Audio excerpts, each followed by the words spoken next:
Hey guys, sorry it's taking me so long this week to get my worship confessional up. Normally I have it up on Monday or Tuesday, but good night, it's Friday, and wanted to get it up this week before I missed it. I actually was kind of avoiding this week. I didn't feel like I was as prepared this week as I wanted to be, and not that I didn't get it done during the week, but some things just happened on Sunday morning that just made. When that happens, when things pop up and you wonder why they popped up, and it gets distracting. But I had a lot of good people who saved my tail. So here we go. We're going to run down through what happened this week, and hope you guys had a blessed week. We got 2 weeks till Easter, so I'm still trying to get a bunch of stuff done before we have that great celebration. So this week we started off with. Two songs which I know our body likes. One, my favorite call to worship right now, All Who Are Thirsty, and then we went right into Here I Am to Worship, and I thought that went well. That was a good part of the service. I thought we did a fantastic job on those two songs. Then we went into the offertory, and my keyboardist and I were not on the same page. I made a mistake where I should have come up to him, and we were trying something beforehand where he was doing a drum loop, and the tempo was not quite right, and I wasn't feeling it, and so I had a conversation with another gentleman, and we never ended what we were going to do. So he had to get off to Bible class, and I had other preparation to do, so we never quite got on the same page, and I feel bad because that's my responsibility. So, needless to say, drum loop started going, and I tried to tell him, hey, as I'm whispering in the middle of service, just do a regular piano or something. Just regular keyboard. I should have been right over there after the prayer and said, hey, let's just do a regular keyboard. Don't worry about it. More bold. But I got another Twitter. That's what I should have done. I just didn't do that. I learned, and instead of being nervous about, can people see me, or are they, take that 5 seconds, because that 5 seconds can turn into a minute and a half, and that's when it's really uncomfortable. Not when it's 5 seconds of saying, "Hold on a second." So that kind of threw me off, and I feel bad because Gary does a great job. It wasn't his fault at all; it was mine, and I'm hoping it didn't. I hope it didn't look like it was Gary's fault, but because it wasn't. But then we did Mighty to Save, a little bit of Mighty to Save as offertory, and I thought that ended up going really well. Once we got it together, he did a great job. And anyways, long story short, offertory didn't go as well as it could have. Next, we had the children's choir come out, and they did Spin the Lincoln Brewster song. Man, I thought they did great. Normally when they do this song, they're everywhere. But it's Sunday morning and everybody's in their Sunday best, and so they weren't. They were a little nervous, but they sang it very, very well. I'm excited because we're going to do My Savior, My God. I'm trying to teach some harmony. So we've got our little second, third, and fourth graders learning harmony for the first time, not even knowing what harmony is. They hadn't had music in the schools for a while, and so we're trying to teach them. They just got music back in the schools, and our music teacher's doing a great job. But I'm trying to teach them some harmony and some things like that, and so they're getting it. They're doing a good job. We may even do it without the accompaniment track, just acoustic guitar and me and the kids, which I think it'd be really cool.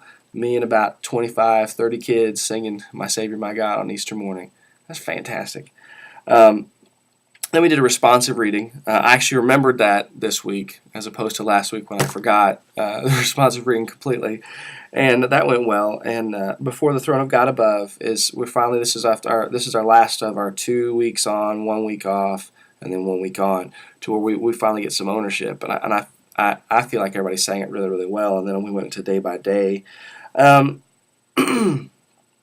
Thematically, the songs went well. I didn't feel like I did a good job of helping it build. I really had, it's so funny because the way we lead service is I've got an organist and a pianist, one on each side, the keyboardist who's kind of directly behind my left shoulder, and then I lead on acoustic guitar.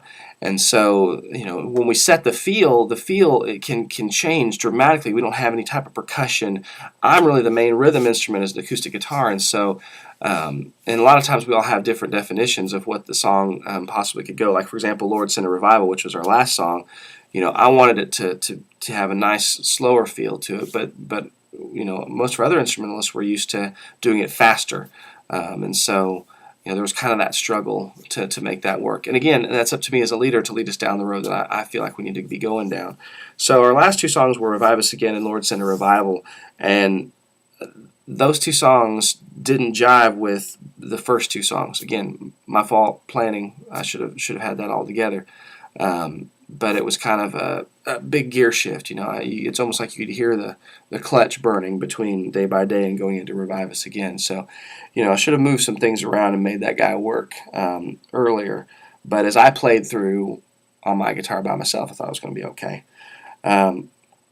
Then after the sermon, which Brother Donnie did a fantastic job, it was what does Jesus do for us? It says he restores our lives, and he definitely restores our lives. We did Create in Me a Clean Heart, O God, the old Keith Green song, and finally found some sheet music for our pianist and our organist on that, and they did a great job. It was just a little different melody than what I was used to. But again, I think a really good invitation, one that we'll be able to sing for quite some time. And then we ended with just a chorus of Revive Us Again. So this week, I'd say wasn't my best week. It wasn't a week that I feel like, granted, I feel like people plugged in and did a good job, but for my offering, I feel like there were some things that I might have fixed. I was a little distracted from stuff around me, and I don't like being distracted on a Sunday morning. I like being able to give my best to God, and I feel like I allowed the distractions to take away from that. So anyway, hope next week goes better. I'm really excited about this next week. I think we've got some good stuff planned, and then especially Easter. That's going to be a big old day. So I'm excited. We don't have a cantata, but boy, we've got special music and communion, and I think 3 baptisms so far, and it's going to be a fantastic morning. So God's really working some great things. Hey, I hope you've had a great week. It's a little longer than I was expecting, but spoke to you from my heart. So I hope you guys are still watching. I still need some comments, guys. I know you're out there. Russ, you told me you were watching, so I know you're looking, and I know that Kirsten, you, and Kenan are watching, and all you guys out there watching. So give me a comment. Just type something in and say you're stupid, or could have been better, or that was kind of funny. So just let me know, and I hope you guys have a great week in the Lord. Hope you are blessed, and keep singing.